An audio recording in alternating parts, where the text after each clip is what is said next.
Il-Ministru għat-Trasport Ian Borch ta' dettalji tal-Konferenza Annwali tal-Avjazzjoni f'Malta Mejs. Din is-sena it-tema ta' din il-konferenza se tiffoka fuq avjazzjoni sostenibbli sabiex tħares l-iżvilupp ta' dan is-settur. Il-Ministru Ian Borch sostna li dan is-settur tant kruċjali sofra sfidi bla preċedent, iżda xorta baqa' jopera biex jgħin fil-konfront tar-ripatrijazzjoni.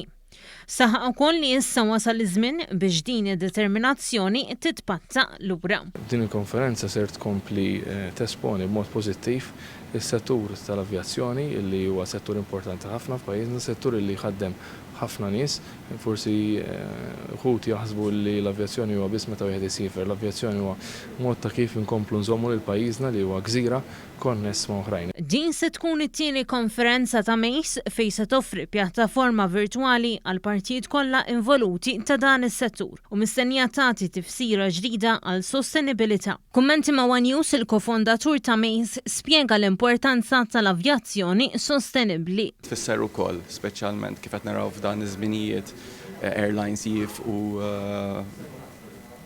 airports jingħalqu. Tfisser ukoll avjazzjoni li hija iggerjata għal diffikultajiet biex tirbaħ dawn id-diffikultajiet. Il-konferenza s'issir mit-18 sal-20 ta' Novembru u min interessat biex jieħu sem mistieden jirreġistra qabel il-31 ta' Ottubru fuq is-sit uffiċjali ta' Mejs.